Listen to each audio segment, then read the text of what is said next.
Hola, Carlos Espinosa aquí en nombre de PHL, iniciando la primera de múltiples conferencias. El día de hoy vamos a hablar de la evaluación del paciente con dolor precordial y sospecha de enfermedad coronaria. Para ello nos hemos propuesto la siguiente agenda. Primero, hablar un poco de la fisiopatología de la enfermedad coronaria para poder entender los síntomas que el paciente puede presentar inicialmente. Segundo, vamos a hablar acerca de la estratificación de riesgo. Y tercero, vamos a hablar del abordaje inicial del síndrome coronario agudo. Esta diapositiva nos muestra una representación histopatológica de una arteria coronaria. Aquí voy a tratar de describir los fenómenos que ocurren en pacientes que desarrollan enfermedad aterosclerótica coronaria. Cabe destacar que estos fenómenos también se pueden presentar en cualquier arteria del cuerpo, ya sea en las carótidas o en las arterias de los miembros inferiores. El mecanismo es exactamente igual. En este lado, en el lado izquierdo de la diapositiva, podemos ver que las moléculas de colesterol de baja densidad pueden difundir libremente a través del endotelio vascular a la capa media de la arteria. Aquí, estas moléculas de colesterol de baja densidad interactúan con enzimas oxidativas, las cuales liberan radicales libres. Estos radicales libres son potentes sustancias quimotácticas para monocitos que se encuentran en la circulación. Estos monocitos migran a la capa media del vaso y sufren transformación mediada por citoquinas a macrófagos. Estos macrófagos lo que hacen es digerir estas moléculas de colesterol y transformarse en lo que nosotros llamamos células esponjosas. Este conglomerado de células inflamatorias son lo que pasan a formar lo que nosotros llamamos el núcleo lipídico necrótico, en el cual es muy vulnerable a que protruya y rompa el endotelio vascular, y este contenido de lípidos entra en contacto con las proteínas del sistema de coagulación y activen un coágulo que puede acarrear obstrucción parcial o total del vaso. Al incrementar la cantidad de placa en las arterias, dos fenómenos pudiesen ocurrir. El primero es que la placa crezca en dirección centrípeta al interior del lumen del vaso y cause lo que se ha llamado remodelación negativa. Y se ha llamado así porque con el ultrasonido podemos medir el diámetro de esta arteria. Podemos medir el diámetro de esta arteria a nivel de la lámina elástica externa y comparar ese diámetro con el diámetro de la arteria proximalmente, lo que llamamos diámetro de referencia. Y esto nos va a dar una proporción negativa. Los pacientes que tienen remodelación negativa, usualmente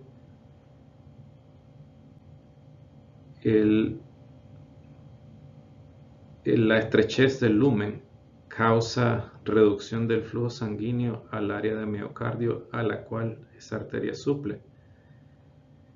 Y en la mayoría de los casos la placa, la capa encima de la placa es gruesa y tiene poca probabilidad de romperse y exponer el contenido lipídico al lumen del vaso. Estos pacientes generalmente debutan con la clásica angina. Generalmente tienen pruebas de esfuerzo positivas y tienen anormalidades de la perfusión en pruebas de esfuerzo. El segundo tipo de remodelación que puede ocurrir es cuando la placa se extiende centrífugamente en relación con el lumen de la arteria. Entonces, si nosotros medimos la lámina elástica externa a nivel de la placa y la comparamos con el diámetro de referencia proximal, vamos a ver que esto es mucho mayor en referencia con la parte proximal del vaso. Es por eso que a esto se le ha llamado remodelación positiva. Estos son los típicos pacientes en el cual la cantidad de placa suave es abundante y existe nada más una lámina bien fina de endotelio que separa el núcleo lipídico de la placa con el lumen del vaso. Estos pacientes tienen riesgo elevado de tener una ruptura de esa capa que protege el núcleo lipídico y desencadenar una obstrucción aguda, parcial o total de la arteria donde se encuentra la placa, lo que resulta en un infarto agudo del miocardio. En esta lámina he querido representar cómo evoluciona la enfermedad coronaria en un vaso sanguíneo. En el lado izquierdo de la diapositiva tenemos cómo se miraría una arteria normal que no tiene ninguna placa. En la siguiente representación tenemos que hay placa en la túnica media de la arteria, pero que esta no produce protrusión significativa al interior del lumen. Y a esto es lo que nosotros le llamamos nada más como estrías de grasa o estrías ateromatosas en las arterias. Si nosotros no arrestamos el progreso de la acumulación de placa, entonces lo que ocurre con el tiempo es ya sea una remodelación positiva, creando una placa vulnerable con un núcleo lipídico grande y con riesgo elevado de romperse, o como vimos en la lámina anterior, remodelación negativa causando estrechez del lumen y síntomas crónicos anginosos. Como dije antes, si la placa se rompe y el contenido lipídico se expone al torrente sanguíneo, entonces se va a activar la cascada de coagulación, la que puede provocar ya sea provocar un síndrome coronario, ya sea angina inestable, infarto agudo del miocardio, o dependiendo de la localización de la ruptura de la placa, si es la arteria que llamamos el tronco de la principal, el paciente tiene muerte súbita.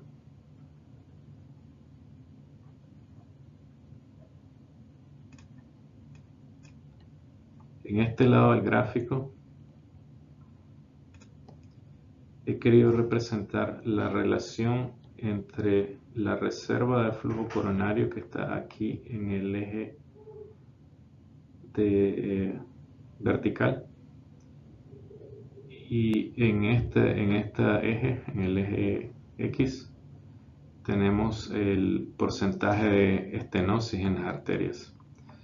Entonces el flujo coronario es medido en cc de sangre por minuto por gramo de tejido. Esta medida puede ser calculada por ultrasonido intravascular, o se puede hacer por otros métodos, pero que no lo vamos a discutir aquí.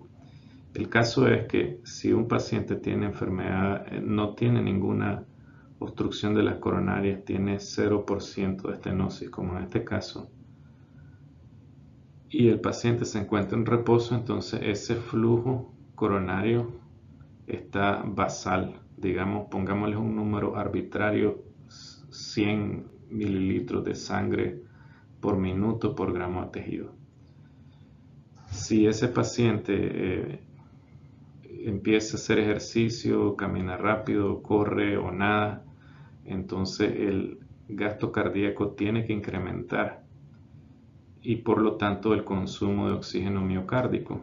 Entonces la respuesta fisiológica a esto es de que este flujo basal tiene que incrementar hasta 3, 4 o 5 veces el valor basal. Esto va a permitir incrementar el flujo a nivel de esa arteria y incrementar la entrega de oxígeno en el tejido miocárdico. Como vemos aquí, el flujo basal, aun cuando el paciente tenga estenosis de la coronaria, se ve poco afectado inicialmente hasta que alcanza un nivel que excede el 80% de estenosis. Cuando eso ocurre, el paciente ya empieza a tener síntomas con actividades mínimas o al reposo. La capacidad de incrementar el flujo coronario de niveles basales a niveles de ejercicio se llama reserva de flujo coronario, y esta se afecta un poquito más tempranamente que el flujo basal coronario. Como podemos ver aquí, si el paciente desarrolla 50 o 60% de estenosis de la arteria, el flujo empieza a disminuir, y cuando alcanza 70%, 80%, el flujo ya no puede incrementar más de 2 veces el valor basal, y es aquí donde el paciente también puede tener síntomas. Esta diapositiva la he traído para demostrar cuáles son los cambios que ocurren a nivel miocárdico una vez que el paciente ha alcanzado una estenosis significativa de mayor del 70-80%. Entonces, el primer cambio que ocurre es lo que llamamos mal distribución del flujo sanguíneo. Es la primera anormalidad, y la razón por la que ocurre es la siguiente. Vamos a suponer que aquí tenemos una arteria coronaria que se bifurca en dos, pero uno de los ramos tiene una estenosis significativa.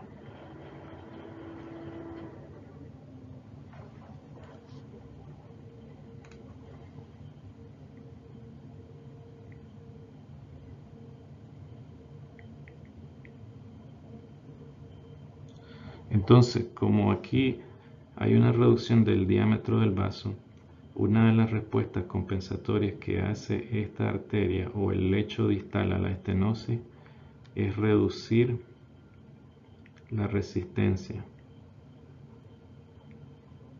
Entonces, al reducir la resistencia, lo que se trata es de compensar la reducción de diámetro aquí con una reducción de la oposición al flujo distal a la estenosis.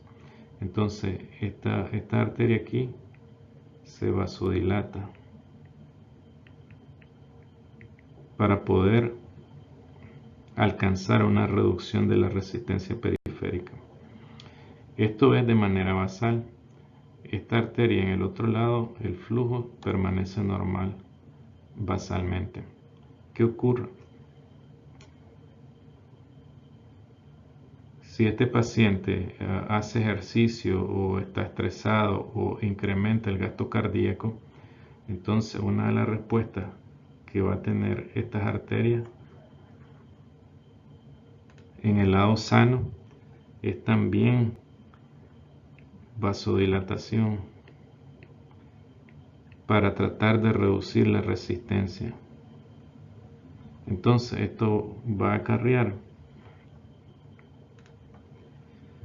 que el flujo aquí incremente, como lo vimos en la lámina anterior, 3, 4, 5 veces el flujo basal. Pero ¿qué pasa? En el lado estenótico el flujo ya no puede incrementar porque estaba vasodilatado a su máxima capacidad de entrada. Entonces, al haber mayor flujo a esta arteria que no tiene obstrucción, el flujo en el lado obstruido se reduce significativamente por el fenómeno de robo de flujo. Es decir, que el flujo va a ir en la arteria donde hay menor resistencia, que en este caso sería la arteria sana, y el flujo donde hay estenosis a pesar de que ya está vasodilatada, el flujo se va a reducir. Entonces, esto es lo que nosotros usamos o lo que estamos buscando cuando hacemos, por ejemplo, una prueba de esfuerzo nuclear, en la cual nosotros inyectamos un medicamento radioactivo que, al ser captado aquí, que se capta proporcionalmente al flujo sanguíneo. Quiere decir que aquí se va a captar más el medio radiactivo después del ejercicio comparado con esta arteria de este territorio.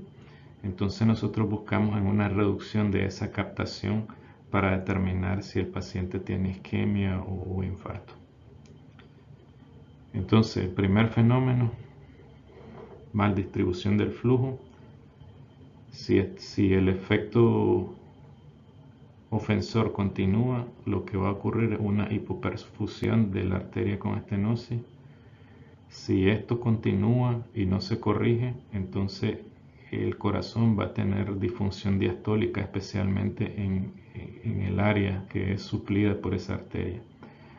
Si todavía no corregimos eso, el fenómeno que aparece a continuación es disfunción sistólica, y esto es lo que buscamos en la prueba de esfuerzo con eco. Buscamos anormalidades de la contracción de la pared del ventrículo izquierdo que sugieran obstrucción de la coronaria que suple ese territorio. Si la ofensa sigue, entonces lo que sigue a continuación es que en el electro empezamos a ver cambios isquémicos. Y si todavía sigue la ofensa, no la corregimos, entonces el último hallazgo que aparece es la angina. Si ustedes ven, el electro y los síntomas son los cambios tardíos que ocurren en pacientes con enfermedad obstructiva coronaria significativa. Esto es importante porque quiere decir que si alguien se presenta con dolor de pecho y esto es debido a enfermedad coronaria, entonces al tener dolor este paciente debería de tener cambios electrocardiográficos porque han aparecido antes que el paciente desarrolle el dolor. Si por el otro lado tenemos un paciente que no tiene factores de riesgo para enfermedad coronaria y que tiene un dolor que no es típico de angina, y al hacerle electrocardiograma durante el paciente tiene dolor y este electrocardiograma es completamente normal, entonces eso tiene un alto valor predictivo negativo. Quiere decir que el chance de que los síntomas de este paciente sean por enfermedad obstructiva coronaria son bien bajos. Una vez que hemos discutido las bases fisiopatológicas de la enfermedad coronaria y nos enfrentamos a un paciente con dolor precordial, nosotros deberíamos hacernos las siguientes preguntas. Primero, ¿cuál es la probabilidad de que el dolor de pecho que este paciente tiene sea debido a enfermedad coronaria? Segundo, si el paciente está cursando con un síndrome coronario agudo.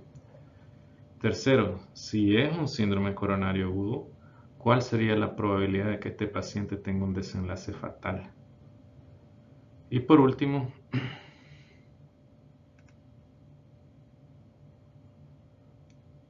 ¿qué otras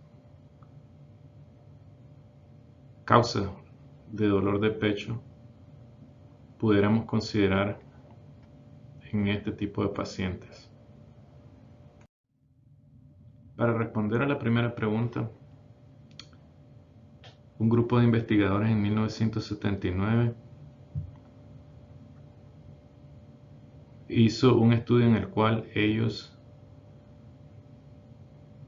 determinaron cuáles eran las características clínicas de los pacientes que se presentaban con enfermedad obstructiva de la coronaria.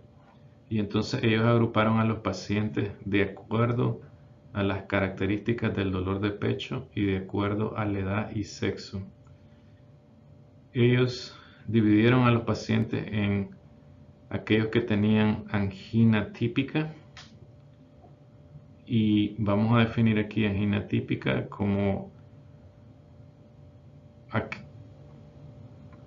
aquel dolor de pecho que cumple al menos 3 de las siguientes 4 características. Número 1.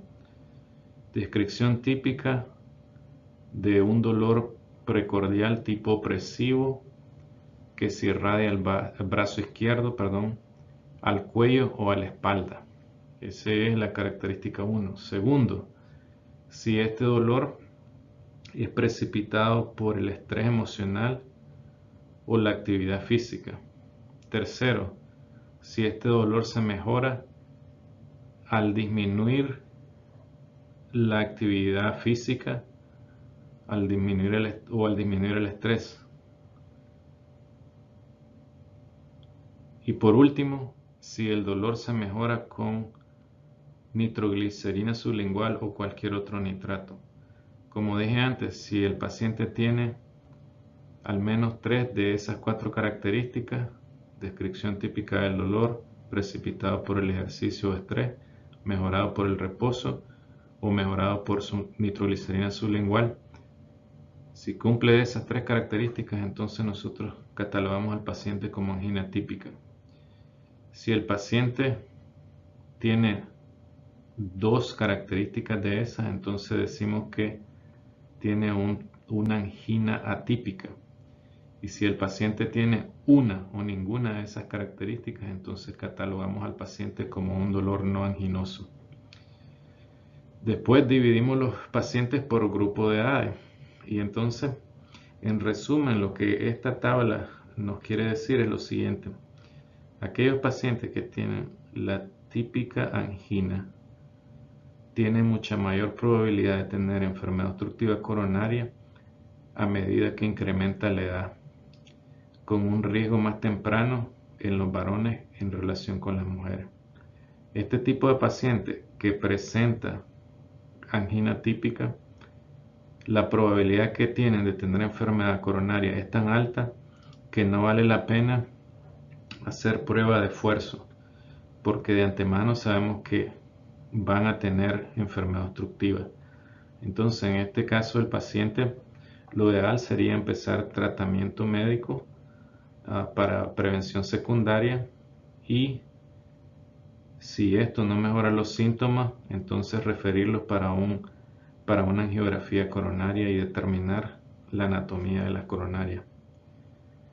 Esta tabla también nos está diciendo que si el dolor es no anginoso o atípico y se presenta en pacientes jóvenes, la probabilidad de tener enfermedad obstructiva coronaria es bien baja.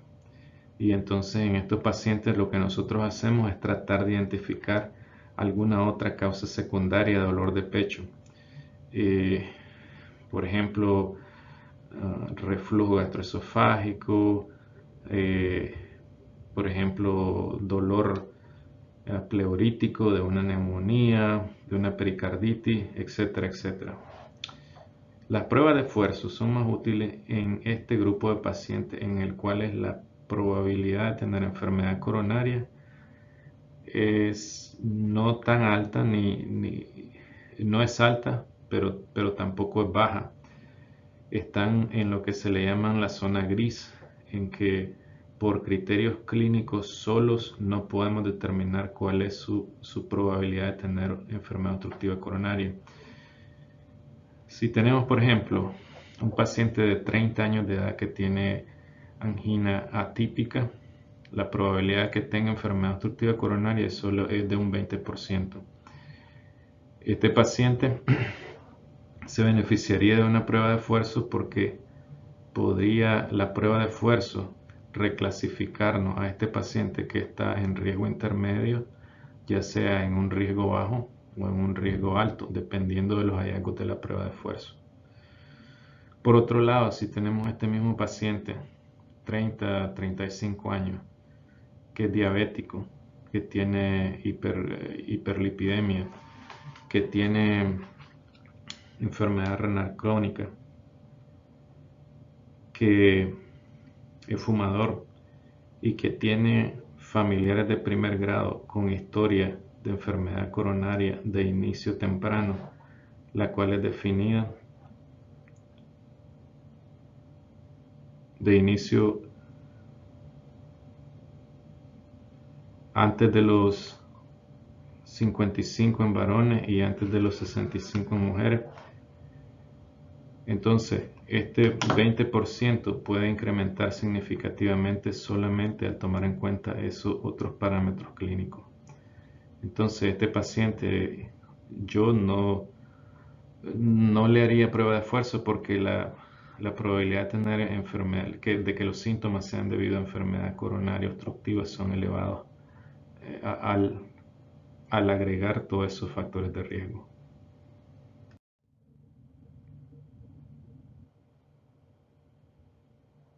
Moviéndonos a la siguiente pregunta, en este paciente que tiene dolor de pecho que sugiere angina, ¿cuál es la probabilidad de que este paciente tenga síndrome coronario?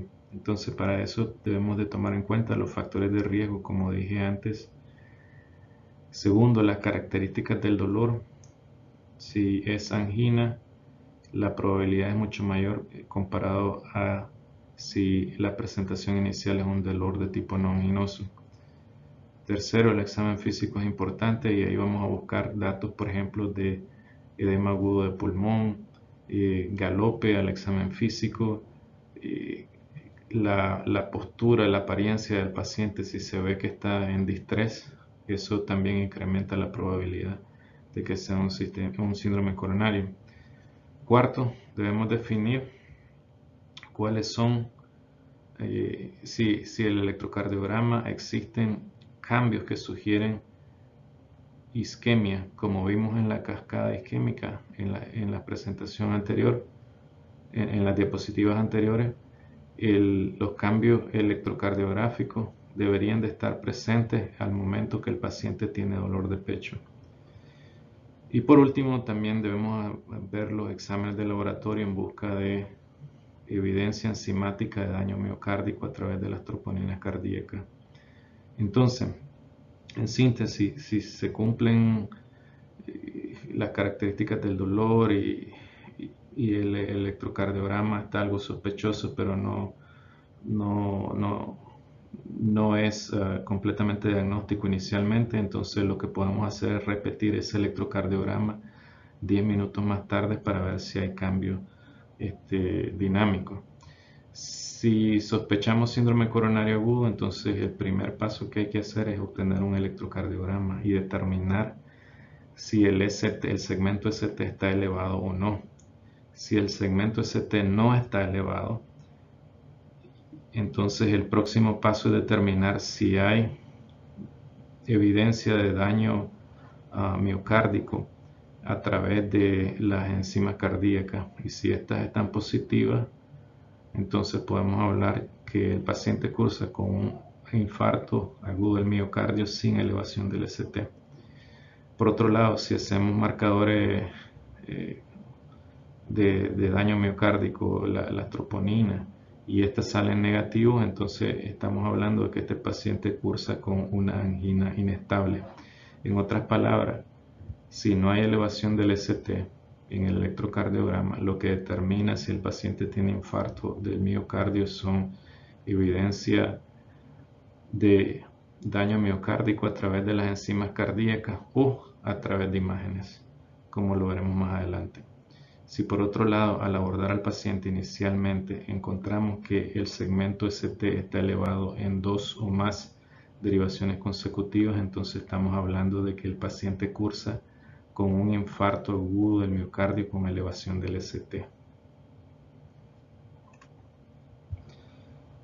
Aquí, solo para mostrar los criterios, la elevación generalmente es cóncava, aunque también puede ser convexa. La onda R generalmente se reduce de amplitud.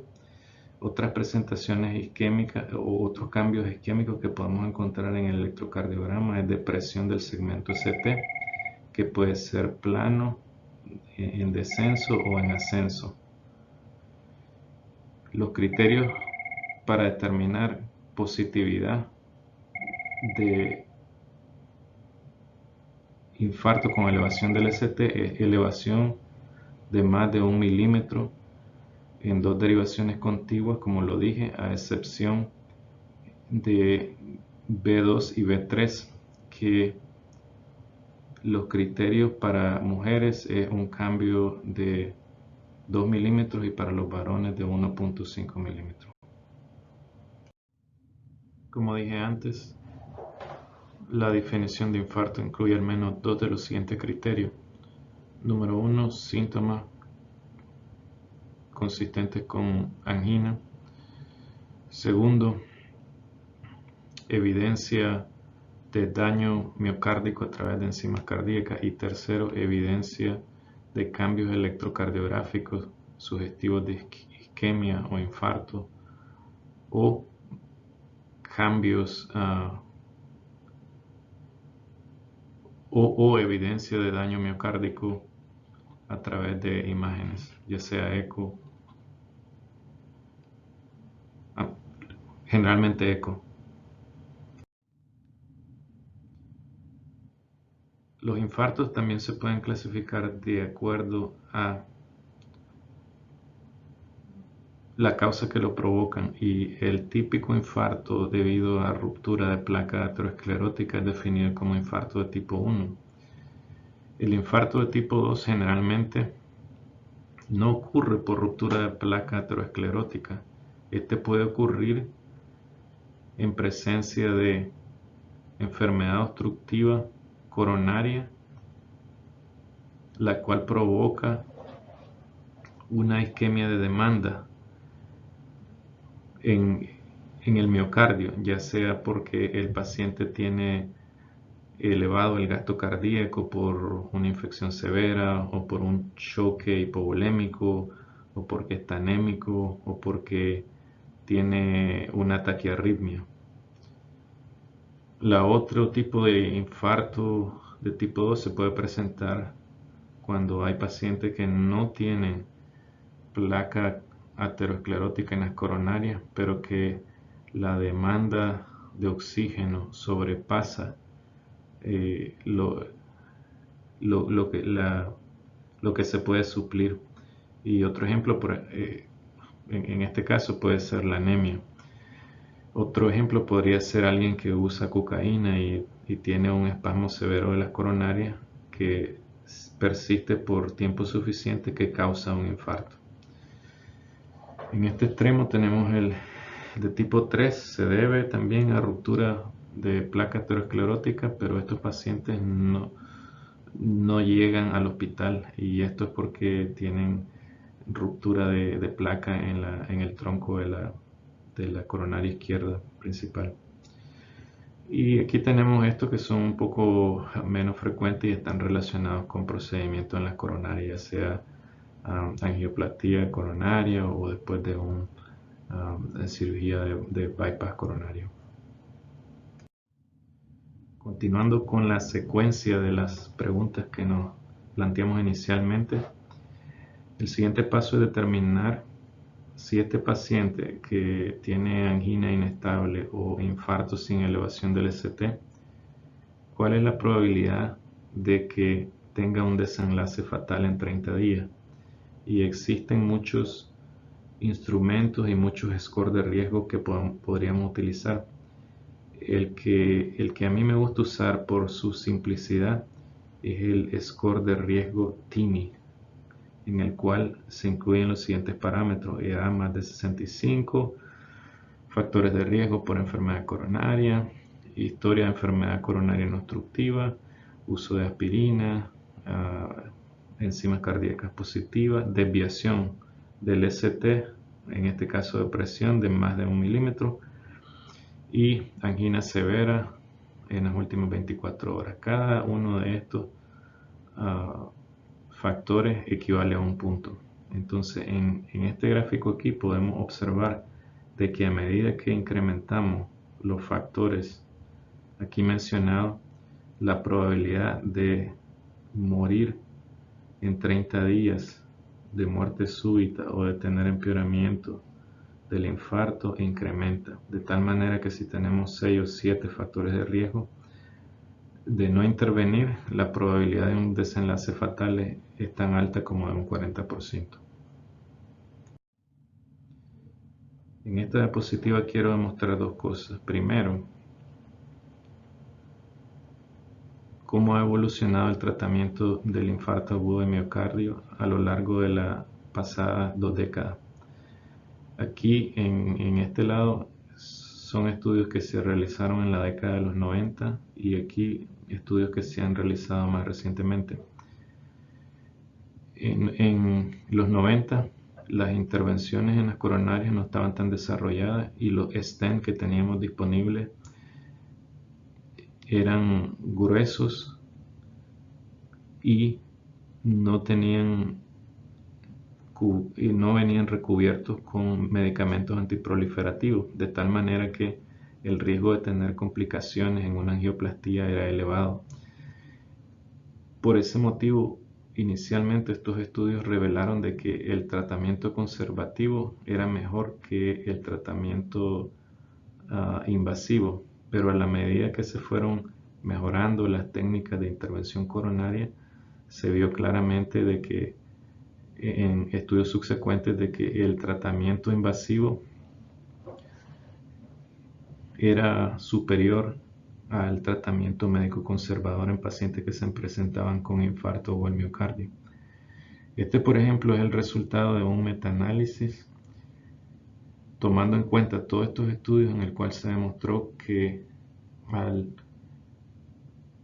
hacer una intervención invasiva temprana se reducía el riesgo de complicaciones o de eventos fatales hasta en un 25%, teniendo como número de pacientes necesarios para evitar una muerte 62 pacientes.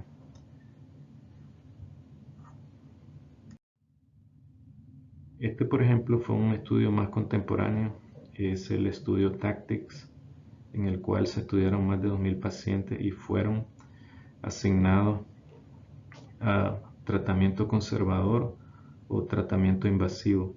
Y entonces se vio que los pacientes que eran tratados invasivamente tenían una frecuencia de eventos adversos menores en relación a aquellos que eran tratados conservadoramente. Aquí en este gráfico podemos observar características clínicas específicas y cuál es el OR de la intervención invasiva y conservadora. La rayita horizontal es el intervalo de confianza y si toca el 1 significa que no es estadísticamente significativo. Entonces, aparentemente la edad no fue estadísticamente significativa en comparación con cambios electrocardiográficos. Si tenía cambios en el ST, entonces el paciente se beneficiaba de hacerlo una estrategia invasiva en comparación con una estrategia conservadora. Y así sucesivamente podemos ver que si tenía cambios electrocardiográficos, enzimas cardíacas positivas y score de TIMI alto, entonces estos pacientes claramente se beneficiaban de una estrategia invasiva temprana. En este otro estudio es el TIMAX. En este se randomizaron un poco más de 3.000 pacientes a un abordaje temprano definido como cateterismo en las primeras 24 horas versus un tratamiento tardío definido como cateterismo después de las 36 horas. Entonces, en este gráfico podemos ver que si el paciente tenía un score de TIMI bajo, entonces no importaba si lo cateterizamos tempranamente o tardíamente, el resultado o la frecuencia de eventos adversos fue similar en los dos grupos. Sin embargo, si nosotros tenemos pacientes con riesgo de TIMI alto, entonces se vio que el cateterismo temprano reducía el número de pacientes con eventos adversos en comparación con el cateterismo tardío. Entonces, si sabemos que tenemos ante nosotros un paciente con un infarto sin elevación del ST, Todos estos pacientes deben de recibir aspirina, antiplaquetario, nitrato si tienen dolor de pecho, anticoagulante y monitorearlos por arritmias.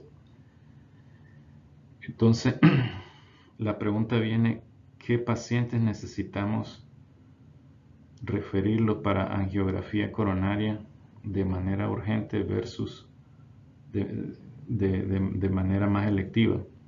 Entonces, si el paciente tiene inestabilidad eléctrica o hemodinámica, esto significa que si está teniendo taquicardias ventriculares frecuentes, o que está chocado, o que tiene dolor de pecho a pesar de que ya le dimos anticoagulantes, nitrato, entonces este paciente se beneficia de referirlo a cateterismo cardíaco en las siguientes 2 horas. Por otro lado, si no tenemos ninguno de estos factores, pero el score de TIMI es relativamente elevado, mayor de 4, o tiene cambios dinámicos en el electrocardiograma y tiene enzimas positivas, entonces este paciente tendría que referirse para cateterismo en las siguientes 24 horas. Puede ser que nos encontremos con pacientes que no tienen ninguna de las características anteriores, pero que han tenido angiograma en los últimos 6 meses o revascularización por bypass, o que tengan factores de riesgo como diabetes, insuficiencia renal, o score de TIMI que sea mayor de 2 pero menor de 4, o que tengan una fracción de eyección menor del 40%, entonces estos pacientes se benefician de cateterismo, pero no tan urgente como los grupos anteriores. Estos son los que podemos referir de manera diferida para que se le haga cateterismo. Y este grupo de pacientes en los que no tiene ninguna de las características anteriores se podrían referir a cateterismo de manera electiva si persisten con síntomas a pesar de la terapia médica. Si en el electrocardiograma inicial encontramos que el paciente tiene elevación del ST, entonces estamos ante la presencia de un infarto con elevación del ST. Y como dije antes, tenemos que tener elevación de más de 1 milímetro en 2 derivaciones electrocardiográficas consecutivas, por ejemplo, D2, 3 o ABF, o AB1, ABL, o B2, 3, 4, 5, y así sucesivamente. Como dije antes, para B2 y B3 el criterio es más de 2 milímetros en las mujeres y más de 1.5 en los varones. También, aunque no haya elevación del ST, pero si determinamos que el paciente tiene un bloqueo de rama izquierda nuevo con síntomas de angina, entonces esto se puede catalogar como infarto con elevación del ST. Como dije antes, si la sospecha es alta y el primer electrocardiograma no es diagnóstico, lo podemos repetir para ver si hay cambios dinámicos. En este lado de la diapositiva tengo los cambios que se producen al tener un infarto agudo. Los primeros son que la onda T se vuelve hiperaguda. El segundo etapa es la elevación del ST. La tercera es que la onda R se reducen y empieza a aparecer la onda Q. Esto ocurre en términos de minutos, esto en términos de minutos a horas, esto de horas a días, y estos son los cambios después de haberse infartado el paciente. Cuando nos encontramos ante la presencia de un infarto con elevación del ST, debemos de actuar de inmediato. ¿Por qué? Entre más tardemos en restituir el flujo en esa coronaria que está obstruida, mayor va a ser el daño miocárdico y mayor el chance de tener complicaciones como muerte súbita, arritmia, falla cardíaca o complicaciones tardías por infarto, como ruptura ventricular, etc. Y los dos pilares fundamentales es la trombolisis y la intervención coronaria. La trombolisis es efectiva especialmente cuando el paciente tiene menos de 2 horas de iniciado los síntomas. A medida que los síntomas del paciente progresan, la trombolisis se vuelve menos efectiva y tiene más riesgo de tener complicaciones. Igual ocurre con la intervención coronaria. Entre más temprano se haga, el chance de tener complicaciones disminuye. Entonces, aplicando todo lo anterior al escenario del EODRA, por ejemplo, donde no hay laboratorio de cateterismo, entonces el curso de acciones que se podrían proponer son las siguientes. Si el paciente llega con síntomas que han sido de menos de 4 horas y el riesgo de tener un sangrado es bajo, entonces podríamos intentar administrarle fibrinolíticos. Yo sé que el que está disponible actualmente en Nicaragua es la streptokinasa. No tengo idea si los otros fibrinolíticos como la tecneteplase están disponibles, pero eso sería una de las maneras de tratar a estos pacientes. Por otro lado, si los síntomas tienen más de 4 horas y el paciente hay que trasladarlo a Managua para un cateterismo de urgencia. Como decía antes, todos los pacientes que llegan con infarto, con o sin elevación del ST, deben de recibir aspirina. Segundo, antiplaquetarios, especialmente si tienen un score de TIMI mayor de 2. Y lo que yo sé que está disponible en Nicaragua es el Plavix o clopidogrel, o lo que llamamos Brilinta, que es otro antiplaquetario mucho más efectivo que el clopidogrel. Anticoagulantes, el de primera elección es la heparina en infusión para mantener el PTT entre 1 a 2 veces el valor de referencia. Alternativamente se puede usar Lovenox a una dosis de 1 miligramo por kilogramo 2 veces al día. Como dije antes, antiisquémicos, nitroglicerina, morfina para tratar el dolor y beta bloqueantes si el paciente no está hipotenso.